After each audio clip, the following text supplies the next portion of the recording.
기대해 나에게 주신 하루를 때론 피곤하고 일어나기 싫고 널 깨우는 알람 소리에 짜증도 나겠지만 안녕하세요. 오늘도 푸른 말씀 임세휘 목사입니다. 반갑습니다. 주무시지 않고 나를 지키셨네. 오늘을 나에게 주셨네. 새 말씀 안에 주가 주신 사랑과 은혜와 능력을 이스라엘 자손의 기록원들이 가서 바로에게 호소하여 이르되 왕은 어찌하여 당신의 종들에게 이같이 하시나이까? 당신의 종들에게 짚을 주지 아니하고 그들이 우리에게 벽투를 만들라 하나이다. 당신의 종들이 매를 맞사오니 이는 당신의 백성의 죄니이다. 바로가 이르되 너희가 게으르다. 그러므로 너희가 이르기를 우리가 가서 여호와께 제사를 드리자 하는도다. 이제 가서 일하라. 짚은 너희에게 주지 않을지라도 벽돌은 너희가 수량대로 바칠지니라. 기록하는 일을 맡은 이스라엘 자손들이 너희가 매일 만드는 벽돌을 조금 더 감하지 못하리라 함을 듣고 화가 몸에 미친 줄 알고 그들이 바로를 떠나 나올 때에 모세와 아론이 길에 서 있는 것을 보고 그들에게 이르되 너희가 우리를 바로의 눈과 그의 신하의 눈에 미운 것이 되게 하고 그들의 손에 칼을 주어 우리를 죽이게 하는도다. 여호와는 너희를 살피시고 판단하시기를 원하노라. 아멘. 우리가 다른 사람에게 호의를 베풀고 또한 선행을 베풀었을 때 우리가 기대하는 반응이 있죠. 그게 뭐죠? 감사, 칭찬입니다. 여러분, 이게 나쁜 게 아니에요.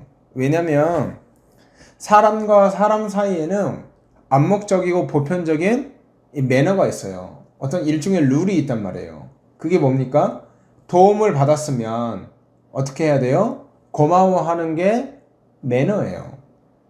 도움을 받았으면 고마워하고 또 고마움을 표현하는 것. 이것이 사람과 사람 사이에 기본적인 매너 아니겠습니까? 근데 문제는 뭐냐면 이 룰이 깨어질 때, 이 매너가 깨어질 때 우리는 마음에 굉장히 불편함을 느껴요. 어떤 경우는, 심한 경우는 기분 나쁘기까지 하고요. 불쾌하기까지 합니다. 어떤 마음이에요? 내가 호의를 이렇게 베풀었는데 거기에 대해서 감사가 없어. 내가 이렇게 호의를 베풀고 내가 이 정도까지 도와줬는데 거기에 대해서 고맙다 한마디가 없어요. 그리고 더 나아가서 불평을 하고 딴지를 건단 말이에요. 여러분, 이런 경우 참 기분 나쁘지 않습니까? 여러분, 저도 최근에 이런 일을 겪은 적이 있어요. 제가 카페제이가 어느 정도 성장하고 또 자리를 잡으면서 다양한 사람들이 컨설팅을 해달라고 찾아오기도 하고 또 연락이 오기도 하는데 저는 하나님께서 제게 주신 달란트가 있고 또 하나님께서 카페제이를 지금까지 지켜주시고 세워주셨으니까 그 궁일한 마음으로 제가 은혜를 받았으니까 은혜를 베푼다는 마음으로 사람들에게 무료로 컨설팅을 해주고 도움을 주기도 해요.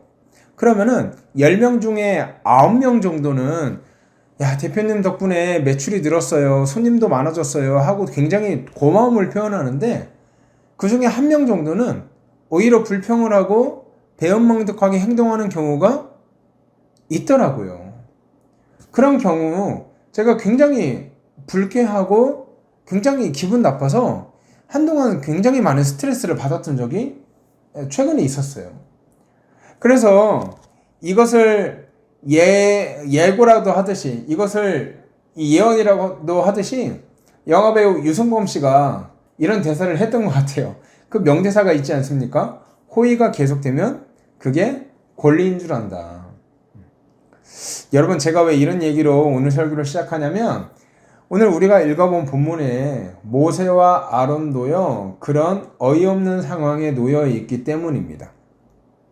굉장히 어이가 없을 것 같아요. 굉장히 불쾌할 것 같아요. 여러분, 모세가 떨기나무에 임하신 하나님을 만났을 때 하나님이 모세에게 요구한 것이 무엇입니까? 네가 이스라엘 백성을, 그 민족을 출애굽시킬 구원할 지도자다. 지도자도 가라. 이 가라고 했을 때 모세의 반응이 어땠어요? 아, 절 인정해 주시는 겁니까? 아유, 감사합니다. 당장 가겠습니다. 이러지 않았죠. 못 간다고 했습니다. 말주변이 없고 담이 약해서 바로 앞에 감히 서지를 못한다고 했어요. 그런데 하나님이 사람을 붙여주시고 또 하나님이 그를 설득하고 또 설득하는 그 과정을 통해서 모세가 눈 딱 감고 등 떠밀려서 순종하는 마음으로 이스라엘 백성들을 구원할 지도자 역할을 감당하게 된 거예요. 모세가 원해서 했던 것도 아니고요. 하나님이 설득하시고 또 모세는 하나님의 설득에 순종하는 마음으로 감당을 했던 거죠. 그런데 오늘 본문을 한번 보십시오. 백성들이 고마워하는 것이 아니라요. 오히려 모세와 아론을 향해서 불평을 하고 있습니다. 또 저주를 하고 있어요. 여러분 몇 절을 보시냐면 21절을 보면 잘 나와 있는데요. 이렇게 말하고 있습니다. 그들에게 이르되 너희가 우리를 바로의 눈과 그의 신하의 눈에 미운 것이 되게 하고 그들의 손에 칼을 주어 우리를 죽이게 하는도다. 그 다음에 잘 들으세요. 여호와는 너희를 살피시고 판단하시기를 원하노라. 이렇게 말하고 있어요. 그러니까 우리가 이 본문을 보면 야, 여호와가 너희를 살피시고 판단하시기를 원하노라. 와, 하나님이 모세와 아론을 살펴주시기를 원하는가? 이 말이 아니라 지금 이게 무슨 말이냐면 하나님께서 모세와 아론을 심판해달라고 저주하고 있는 내용이에요. 여러분, 이스라엘 백성들을 보내달라는 모세의 요청이 있었습니다. 바로 앞에 섰을 때 이스라엘 백성들을 보내달라. 이제 그만 해방해달라. 그런 모세의 요청이 있었어요. 그런데 모세의 요청을 들은 바로의 마음이 더욱더 악해져요. 더욱더 완악해지죠. 그래서 이스라엘 백성들을 더 힘들게 강제 노역을 시킵니다. 이전에는 벽돌을 만들 때 이 만들 재료를 제공해주고 벽돌을 만들으라고 했어요. 그러니까 지푸라기 같은 걸 주고 재료를 다 대준 다음에 야, 이거 가지고 니네 노동력만 제공해가지고 이걸 만들어라. 벽돌을 찍어내라. 그렇게 말을 했거든요. 그런데 모세가 바로 앞에서 내 백성을 좀 보내달라라고 했을 때 바로의 마음이 완악해지다 보니까 아, 이것들은 안 되겠어. 이제부터 재료도 주지 마. 그러니까 지푸라기도 제공하지 않은 상태에서 오늘부터 니네 제공하는 지푸라기 없어. 니들이 알아서 지푸라기 구해서 니들이 알아서 벽돌 찍어내. 단 벽돌 하루에 할당된 숫자는 꼭 맞춰야 돼. 니네가 알아서 해봐. 지금 이 얘기를 하는 거예요. 그러니까 이스라엘 백성들의 마음에 얼마나 불평과 불만이 많았겠습니까? 그래서 17절에 보면요. 이 불만을 참지 못하고 파라오한테 좀 따지러 갔던 것 같아요. 근데 파라오가 17절에 이렇게 말하고 있습니다. 제가 읽어드릴게요.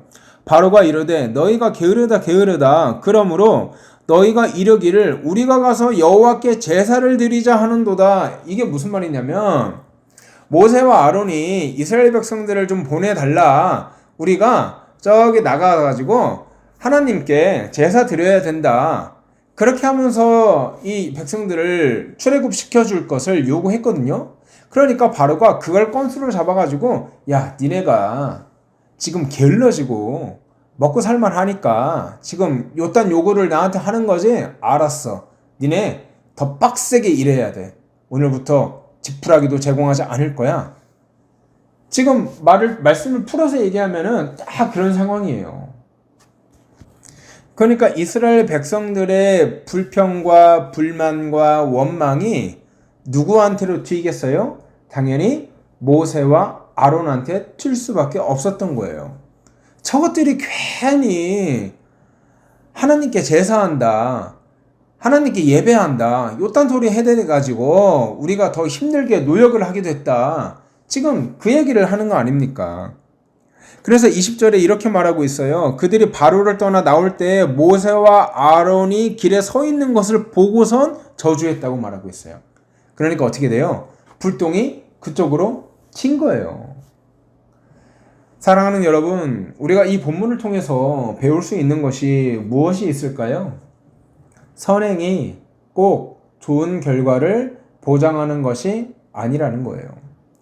하나님께 순종하는 마음이 꼭 좋은 결과로 이어지는 것은 아니다. 그렇기 때문에 우리는 선행을 베풀었을 때, 또 순종을 베풀었을 때 올 결과에 집중하는 것이 아니라 그 순종 자체와 선행 자체가 의미가 있다는 것을 깨닫는 것이 굉장히 중요하다는 거예요. 결과에 집중했을 때 우리는 지치고 마음이 무너지기 너무나 쉽습니다. 내가 이렇게 도와주면 고마워하겠지? 내가 이렇게 하면 사람들이 날 인정해주고 알아주겠지? 근데 여기에 집중하면요, 여러분, 돌아오는 거는 상처와 아픔뿐이 없어요. 그렇기 때문에 우리는 선행 그 자체의 의미를 두어야 되고, 순종 그 자체의 의미를 두어야 되고, 우리가 도와주는 것 그 자체의 의미를 두어야 우리가 상처받지 않고 하나님께서 말씀하신 이 사명을 온전히 감당할 수 있는 것입니다. 그렇게 온전한 사명을 감당하신 우리 구주 예수 그리스도가 있습니다. 그분은 사람들이 자신을 향해서 침뱉고 모욕스러운 언행을 할 때에도 묵묵히 하나님께서 허락하신 십자가를 감당하셨습니다. 그 결과 오늘 우리에게, 믿는 자들에게 구원을 주는 복음을 우리에게 선물해 주신 것입니다. 우리 시간 기도할 때 하나님, 오늘 하루 살아갈 때 무언가 결과를, 사람들의 칭찬을, 사람들의 인정을 바라고 내가 하나님 말씀에 순종하고 하나님 말씀에 나아가는 것이 아니라 내가 그것들 바라지 않고 하나님 말씀 그 자체로, 순종함 그 자체로, 선행 그 자체로 만족할 수 있도록 우리의 마음을 지켜 주시옵소서. 우리 이렇게 기도하고 오늘 하루 힘차게 살아가는 저와 여러분 되기를 주의 이름으로 소원합니다. 함께 기도하겠습니다.